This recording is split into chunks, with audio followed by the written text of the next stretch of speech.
Coba bayangkan situasi ini sebentar ya.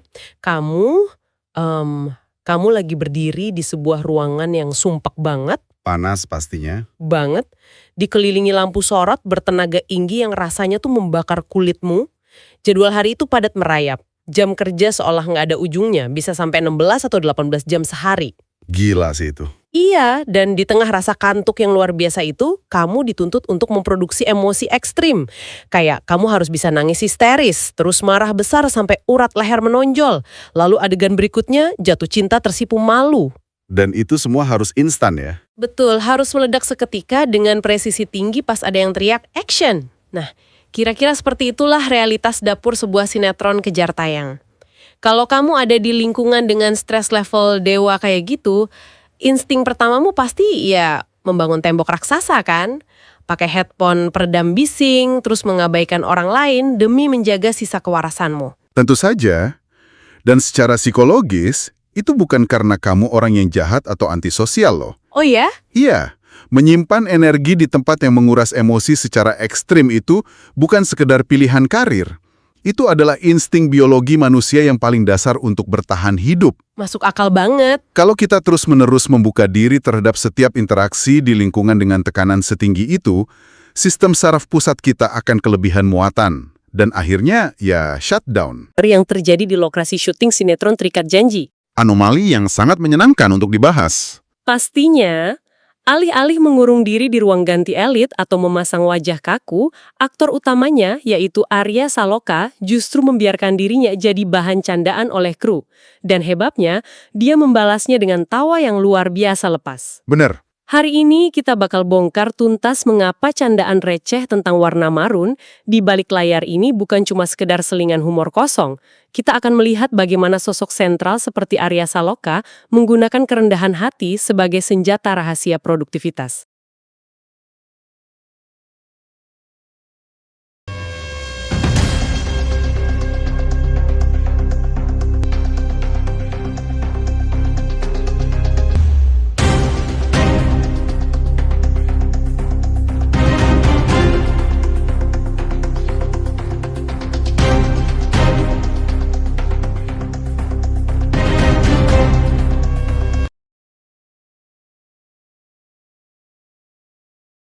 Kita juga akan telusuri bagaimana tawa spontan Arya Saloka bisa meruntuhkan hierarki kerja yang kaku, menciptakan efek parasosial masif ke penonton, dan pada akhirnya mengubah cara kamu mengonsumsi konten motivasi hidup.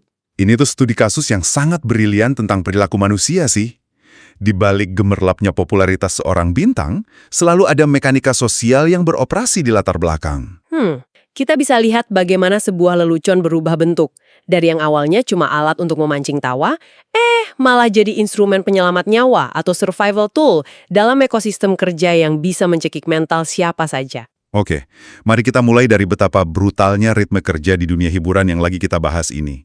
Pengambilan gambar seringkali harus diulang belasan kali, cuma untuk dapat satu sudut kamera yang pas. Melelahkan secara fisik dan mental.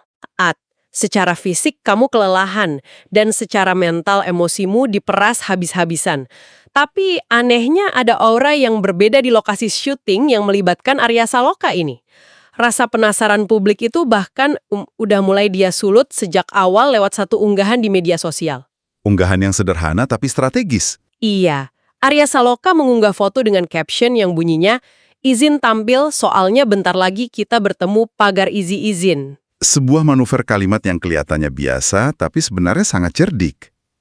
Di era modern sekarang ini, audiens kan udah sangat melek media ya. Dan mereka gampang banget bosan. Bener, mereka tahu kalau yang tayang di TV itu udah hasil editan. Tepat. Hasil akhir di layar TV itu produk yang udah dipoles sedemikian rupa. Nah, caption seperti yang ditulis Arya Saloka itu berfungsi kayak sebuah kunci rahasia. Kunci yang sengaja dikasih ke audiens untuk ngintip ke dapur produksi. Oh, aku paham maksudmu. Megah. Mereka mencari keaslian interaksi manusianya. Dan interaksi manusianya ini sungguh di luar dugaan. Ada satu momen spesifik yang tertangkap kamera. Dan ceritanya itu lucu banget. Bayangin kondisinya ya. Oke, gimana tuh? Para kru lagi sibuk mondar-mandir ngatur alat berat. Terus ngurusin lighting, audio, pokoknya kaos lah. Tiba-tiba, di tengah kekacauan itu, ada satu kru yang iseng melempar celetukan ke arah Arya Saloka. Wah, Berani juga ya krunya. Iya kan? Kru itu nanya dengan nada meledek, gerobak siapa yang jaga mas? Jauh banget mainnya sampai sini. Ini kan lumayan kurang ajar ya kalau dipikir-pikir. Aktor papan atas sekelas Arya Saloka ditanya soal jaga gerobak seolah-olah dia pedagang keliling. Memang itu agak riskan sebenarnya. Tapi yang bikin momen ini meledak adalah sebelum Arya Saloka sempat buka mulut buat balas, lawan mainnya Asya Asunsao langsung nyahut kilat. Asya langsung pasang badan ya? Bener, Asya bilang, siap, ini yang jaga mas, ini seragamnya merah marun. Wah, Asya langsung melompat masuk ke arus komedinya dengan sangat presisi tuh. Dalam dunia komedi improvisasi, ini adalah penerapan sempurna dari aturan yes and. Yes and, gimana tuh maksudnya? Jadi Ali menerima premis lelucon tersebut dan malah menaikkan eskalasinya. Dia memberikan umpan lambung ibaratnya. Betul banget. Dan umpan lambung itu dieksekusi dengan smash yang mematikan oleh Arya Saloka. Arya Saloka sama sekali nggak kelihatan tersinggung atau jaga gengsi. Dia malah menikmati ya. Arya Saloka membalas, warna marun, warna janda dong ini. Otomatis seketika itu juga semua orang di lokasi tersebut pecah tawanya. Pecah banget pasti.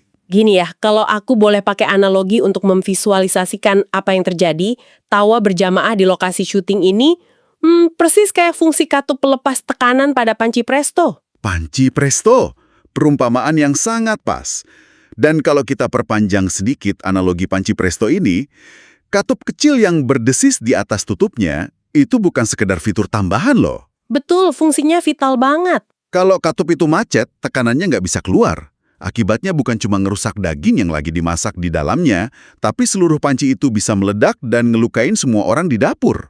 Sama persis dengan burnout di tempat kerja. Tepat, tekanannya kan terus-menerus dibangun tuh dari panasnya jadwal syuting, tuntutan target, dan kurang tidur. Ya, stresnya numpuk. Nah, candaan iseng dari kru, sahutan kilat Asya, dan punchline tentang warna janda dari Arya Saloka, itu adalah suara desisan uap panas yang akhirnya berhasil keluar dari katup pancinya. Desisan yang menyelamatkan semuanya. Bener, itu adalah ledakan-ledakan kebahagiaan kecil yang sengaja diciptakan supaya sistem kewarasan seluruh tim produksi nggak hancur lebur kena stres. Dan ada alasan neuroscience yang sangat solid loh mengapa katup candaan ini luar biasa krusial. Dalam psikologi kognitif, ada sebuah konsep yang disebut sebagai beban kognitif atau cognitive load. Oke, bisa tolong jelaskan lebih sederhana nggak buat kita? Sederhananya gini, coba kamu bayangin, kamu lagi nyetir mobil di jalan tol yang macet, terus hujan badai turun lebat banget, wiper mobilmu rusak, dan di saat yang bersamaan, kamu harus nyari alamat rumah yang belum pernah kamu datengin sambil dengerin GPS yang suaranya putus-putus. Wah, itu sih mimpi buruk. Nah, apa yang pertama kali kamu lakuin dalam situasi kayak gitu? Pasti kamu bakal matiin radio atau musik di mobilmu kan? Oh, absolut. Aku pasti matiin musik supaya bisa melihat jalan lebih jelas. Meskipun secara logika, telinga dan mata itu beda fungsi ya. Tepat sekali. Kamu mematikan radio karena RAM di otakmu atau kapasitas pemrosesan mentalmu itu udah penuh 100%. Kamu udah nggak punya sisa ruang lagi buat memproses lirik lagu. Jadi over capacity gitu ya otaknya? Betul. Itulah beban kognitif yang maksimal. Nah, kru di lokasi syuting itu mengalami hal yang sama persis. Menghafal naskah, mengatur tata letak, memastikan lampu nggak jatuh. RAM otak mereka itu udah penuh. Apalagi dengan jam kerja sepanjang itu. Apalagi kalau ditambah suasana kerja yang tegang. Misalnya, ketakutan bakal diamuk sutradara. Atau kecemasan ngadepin aktor utama yang moody atau arogan. Otak kru harus nyisain sebagian kapasitas RAM-nya untuk mode waspada. Kayak mikir, aduh, Arya Saloka lagi marah nggak ya hari ini? Masuk akal banget. Jadi para kru ini bekerja sambil berjinjit ya ibaratnya. Mereka bekerja dalam mode bertahan hidup dan ketakutan. Benar. Dan ketika tim bekerja sambil berjinjit, kreativitas mereka mati. Gerak mereka lambat dan penuh keraguan. Kesalahan kecil justru akan sering terjadi. Karena fokus mereka terbagi ya. Tepat. Tapi ketika sosok sentral dan paling berkuasa di ruangan itu, yakni Arya Saloka, ngerespon candaan soal gerobak tadi dengan tawa yang riang, dia secara instan meretas sistem otak seluruh krunya. Dia menghapus ancaman itu. Wah, dia menghapus ancamannya. Ya. Beban kognitif mereka turun drastis. Tiba-tiba, RAM otak mereka kembali lega. Mereka bisa bernapas, tersenyum, dan bekerja jauh lebih efisien karena mereka secara bawah sadar tahu lingkungan mereka aman. Tawa yang diciptakan Arya Saloka membebaskan kapasitas mental timnya. Penjelasan tentang RAM otak tadi tuh benar-benar membuka mataku sih. Dan kesadaran tentang menciptakan ruang aman ini membawaku ke pemikiran tentang dinamika kekuasaan. Atau status ya, di tempat kerja. Bener, status. Seperti yang kita tahu, Arya Saloka ini bukan aktor figuran atau pendatang baru yang lagi cari perhatian. Dia adalah aktor papan atas elit dengan basis penggemar yang luar biasa masif di Indonesia. Sangat masif. Biasanya, di industri manapun ya, entah itu hiburan, korporat, atau rumah sakit, pas seseorang nyentuh puncak piramida karir, bakal langsung terbangun sebuah tembok kaca tak kasat mata antara bos dan staf di bawahnya. Ada jarak yang sengaja diciptakan. Iya, ada eksklusivitas, ada protokoler tak tertulis bahwa bos nggak boleh diajak bercanda terlalu jauh. Tapi di momen ini, Arya Saloka malah dengan sukarela melangkah turun dari tahta imajinernya dan ikut main kotor di arena komedi receh bareng krunya. Itu adalah demonstrasi pembongkaran hierarki yang sangat radikal loh. Terutama dalam budaya kerja Asia yang punya apa yang disebut Power Distance Index atau indeks jarak kekuasaan yang tinggi. Indeks jarak kekuasaan? Iya, biasanya kan kita sangat hormat dan kaku terhadap atasan. Hierarki itu awalnya diciptakan memang untuk efisiensi rantai komando, biar instruksi berjalan jelas. Tapi ada efek negatifnya kan? Banyak. Efek samping beracunnya adalah hierarki sering melahirkan arogansi dan jarak emosional. Ketika Arya Saloka, orang dengan bayaran termahal dan status tertinggi di situ, bersedia jadi bahan lelucon, dia ngirim pesan nonverbal yang sangat resonan ke seluruh penjuru studio. Pesan seperti apa tuh? Dia pada dasarnya mendeklarasikan, kita semua sama-sama kurang tidur, kita semua berkeringat, dan di ruangan ini kita setara sebagai manusia. Tapi tunggu sebentar deh. Aku mau sedikit menantang gagasan ini supaya kita lebih objektif di penelusuran ini. Boleh, silakan. Apakah momen ini benar-benar sebuah kerendahan hati yang murni dari sanubarinya? Atau jangan-jangan ini cuma skill bertahan hidup yang emang sengaja dipelajari di industri hiburan? Maksudnya cuma strategi gitu. Ya maksudku gini, di industri hiburan yang kejam dan penuh skandal, bisa aja seorang Arya Saloka sadar betul secara kalkulatif kalau dia tuh harus jadi orang yang menyenangkan supaya produksi lancar. Dan citranya sebagai aktor baik hati tetap terjaga di mata kru. Pertanyaan yang sangat analitis dan wajar banget diajuin. Garis batas antara empati murni dan strategi profesional itu emang tipis dan sering tumpang tindih. Nah, itu dia maksudku. Tapi, mari kita lihat variabelnya. Dalam konteks produksi sinetron dengan tekanan ekstrim, kepalsuan itu mustahil dipertahankan selama 16 jam sehari, setiap hari, selama berbulan-bulan. Iya juga sih, pasti capek banget pura-pura terus. Kalau kamu cuma pura-pura asik, mikromimesis di wajahmu dan bahasa tubuhmu pada akhirnya bakal mengkhianatimu pas kamu lagi kelelahan. Fakta bahwa Arya Saloka dan Asa Asunsao mampu bertransisi kilat dari adegan fiksi yang serius ke komedi dengan sangat mulus itu nunjukin sesuatu. Menunjukkan kalau itu emang karakter asli mereka. Menunjukkan kalau humor kolegial ini udah terprogram sebagai otot emosional mereka. Ini emang skill bertahan hidup ya, tapi skill yang berakar pada kecerdasan emosional otentik. Wow, kecerdasan emosional otentik? Arya Saloka menggunakan energi humor ini bukan buat moles citra pribadinya, melainkan secara harfiah sebagai bahan bakar kolektif yang disuntikkan ke seluruh tim. Ibaratnya mereka lagi bertindak sebagai power bank emosional yang saling ngisi ulang daya baterai rekan kerjanya secara real time ya. Analogi yang bagus. Dan keterlibatan Asya di sini juga sangat penting buat digarisbawahi. Karena ini menegaskan kalau komedi di lokasi itu bukan show tunggal milik sang bintang utama aja. Betul, ini kerjasama tim. Energi positif Arya Saloka ditangkap dengan sigap, dipantulkan kembali oleh Asya, terus menyebar ke seluruh kru bak reaksi berantai nuklir. Bayangin betapa bedanya hasil kerja tim yang datang jam 6 pagi dengan perasaan antusias, dibanding tim yang datang sambil bergumam, aduh, hari ini harus jincit lagi depan bos galak. Perbedaan hasil produksinya bakal kelihatan bagai langit dan bumi. Tawa adalah infrastruktur tak kasat mata yang menopang seluruh bangunan produksi tersebut. Luar biasa ya, tawa di lokasi syuting itu jelas menyelamatkan kewarasan para kru secara langsung. Tapi, ada yang bikin fenomena ini makin gila. Apa tuh? Syuting. Pas potongan video amatir dari momen candaan warna marun ini bocor di media sosial, tawanya nular dengan kecepatan cahaya. Nular ke penonton ya? Bener! Video itu ditonton oleh jutaan orang yang jaraknya ratusan kilometer, yang sama sekali nggak tahu menau soal teknik lighting atau kamera. Tapi anehnya, penonton di rumah ikut ngerasain kehangatan yang persis sama. Mereka merasa ikut nongkrong di sana. Penggemar membanjiri kolom komentar.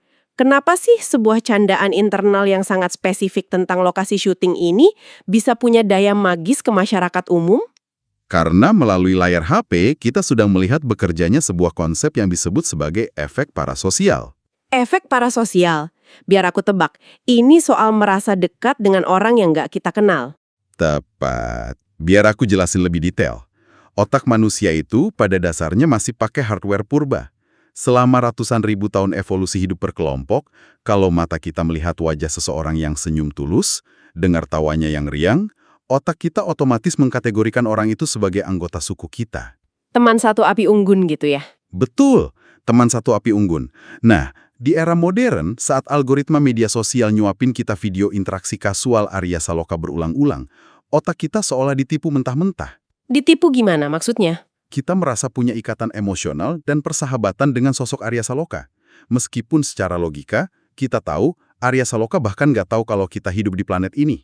Wah, konsep efek parasosial ini agak ngeri ya kalau dipikir-pikir, tapi juga sangat menakjubkan. Ngeri-ngeri sedap lah. Jadi cuma karena kita lihat momen transparan di mana Arya Saloka digoda krunya dan dia santai aja tanpa keangkuhan, penonton yang lagi rebahan di kamar langsung merasa, astaga aku kenal orang ini, vibes-nya kayak temen nongkrongku di warkop. Betul sekali.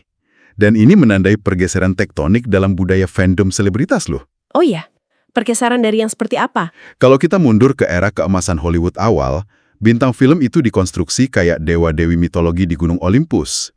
Mereka dijauhkan dari publik, misterius, dan selalu dituntut tampil sempurna tanpa cacat celah. Jaga image banget ya zaman dulu. Sangat. Tapi sekarang, kesempurnaan klimis kayak gitu justru dianggap membosankan dan palsu.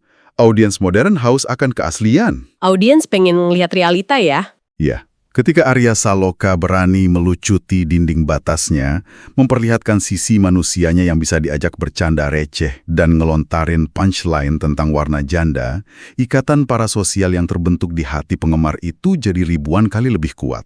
Jauh lebih kuat daripada kalau dia cuma foto kaku pakai jas mahal di karpet merah ya? Jauh lebih militan malah. Pada titik ini, audiens gak cuma sekedar membeli plot cerita dari sinetron Terikat Janji, mereka membeli rasa memiliki, mereka ingin jadi bagian dari kehangatan keluarga kecil di belakang layar tersebut. Cara kamu ngebedah mekanisme efek parasosial ini brilian banget, karena inilah yang secara langsung jadi jembatan menuju bagian paling mengejutkan dari penelusuran kita hari ini. Bagian yang paling filosofis menurutku? Benar banget. Peristiwa Arya Saloka tertawa bareng krunya ini ternyata nggak berhenti di siklus media sosial sebagai bahan gosip yang bakal hilang besoknya. Nggak sama sekali. Ada sebuah fenomena psikologis lanjutan, di mana masyarakat kita mengambil momen tawa receh ini, membedahnya dan mengolahnya jadi sebuah metateks, sebuah panduan navigasi kehidupan nyata, sebuah fabel moral di abad ke-21. Iya, dan transmutasi dari sebuah celetukan iseng menjadi filosofi hidup ini adalah proses yang sangat mempesona dari kacamata sosiologi. Kenapa bisa gitu ya? Mengapa manusia modern punya kebutuhan mendesak untuk mengubah video syuting soal gerobak jadi fabel yang penuh petuah? Jawabannya ada pada realitas kita sendiri. Hidup kita, hidup audiens pada umumnya, itu dipenuhi dengan tekanan yang mencekik. Coba bayangin seorang pegawai kantoran biasa yang lagi kelelahan setelah seharian dimarahi manajernya karena deadline yang nggak masuk akal. Pasti capek banget tuh mentalnya. Sangat. Nah, saat pegawai ini buka HP dan lihat video interaksi Arya Saloka, otaknya langsung melakukan pemetaan pola. Otaknya nyambungin ke kehidupan aslinya gitu. Betul.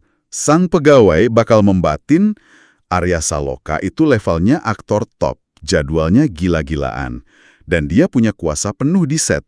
Tapi di tengah kelelahan itu, dia secara sadar memilih buat bersikap ramah, membumi, dan bercanda. Wah, aku mulai nangkap arahnya nih.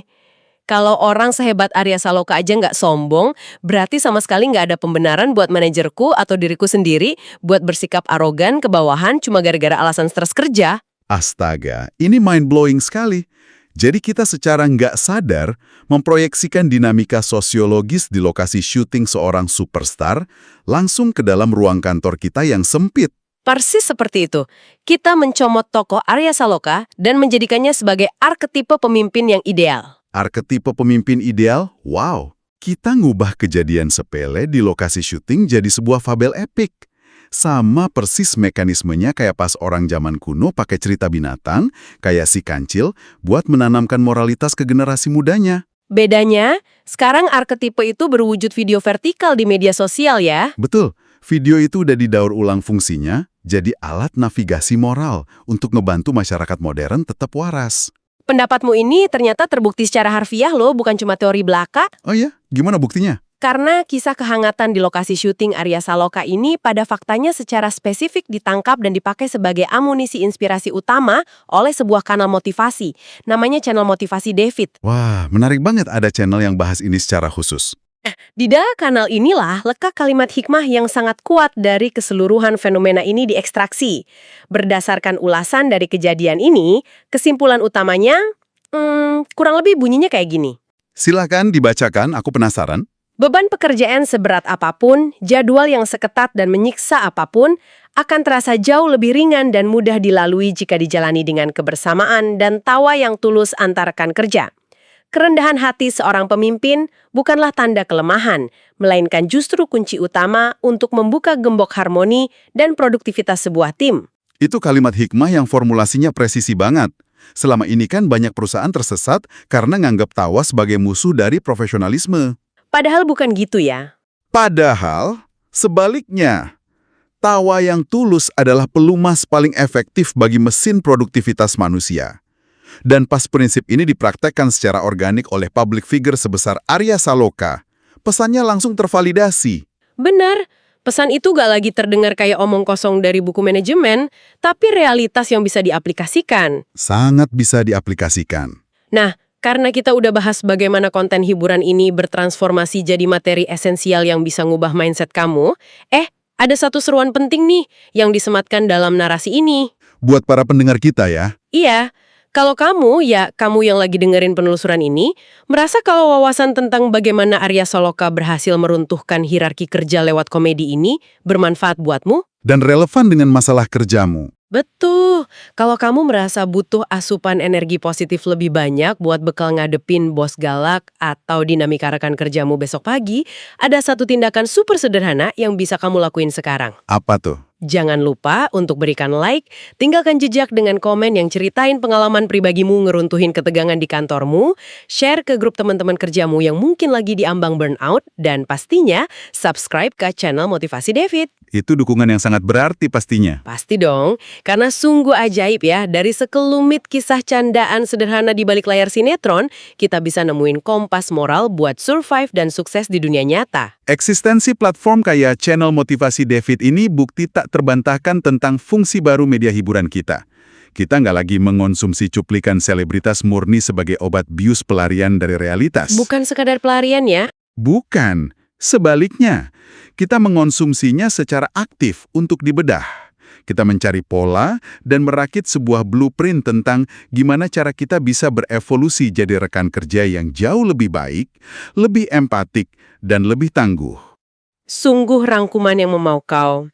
Rasanya kita udah nempuh perjalanan intelektual yang panjang banget hari ini dari satu titik mulai yang sangat sederhana. Perjalanan yang sangat kaya wawasan. Mari kita lihat sejenak ke belakang.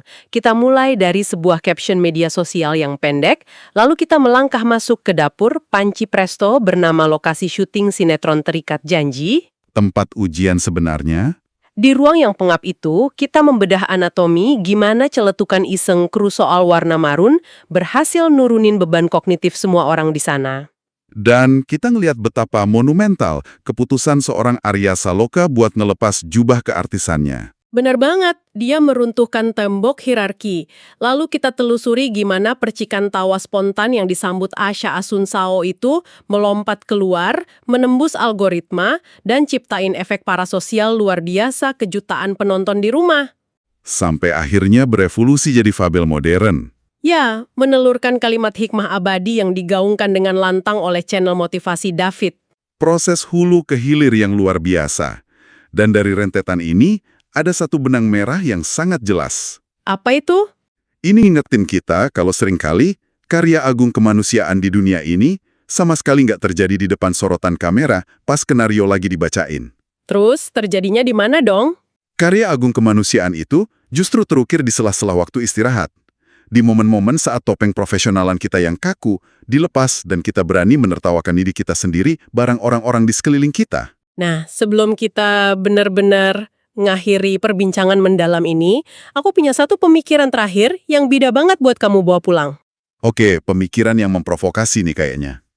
Pastinya dong, kita kan baru aja bahas betapa mahalnya nilai keaslian dan tawa spontan Arya Saloka, serta gimana itu memicu efek parasosial. Tapi, mari coba kita proyeksikan pandangan kita jauh ke depan. Ke masa depan ya. Dengan pesatnya perkembangan teknologi kecerdasan buatan hari ini, di mana influencer virtual masa depan dipastikan bakal makin cerdas dan secara visual nggak bisa dibedain dari manusia asli, pertanyaannya, apa yang bakal terjadi pada psikologi kita 10 tahun dari sekarang? Wah, ini arah yang menarik. Jika di masa depan nanti kamu tertawa ngakak lihat video di balik layar yang kerasa hangat banget, tapi semenit kemudian kamu sadar kalau aktor di layar itu sejatinya nggak pernah ada. Bahwa tawa itu cuma barisan kode komputer yang diprogram buat manipulasi hormon kebahagiaanmu. Gila sih itu. Apakah kamu masih bakal bisa merasakan ikatan emosional parasosial yang sama? Apakah sumber keaslian dari sebuah tawa itu mutlak penting? Atau ujung-ujungnya cuma perasaan nyaman di sistem saraf mula yang benar-benar bernilai? Wah, kalau aku boleh jujur, itu pertanyaan eksistensial yang luar biasa mengintimidasi namun brilian tentang empati manusia. Sebuah teka-teki filosofis tentang definisi nyata di era digital. Sesuatu yang sangat menantang dan layak buat terus kamu putar-putar di kepalamu saat kamu lagi rebahan hari ini. Setuju banget.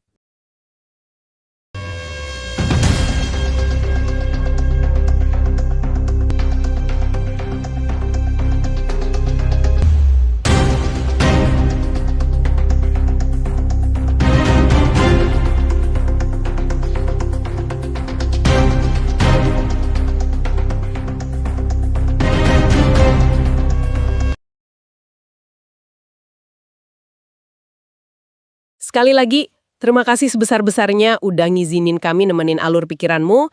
Terima kasih udah ikut ngebedah fenomena yang dampaknya jauh lebih masif dari ukuran layar HP-mu. Terima kasih sudah mendengarkan. Dan terima kasih udah bergabung nemenin eksplorasi intelektual dalam penelusuran mendalam kita kali ini. Sampai jumpa di penelusuran berikutnya.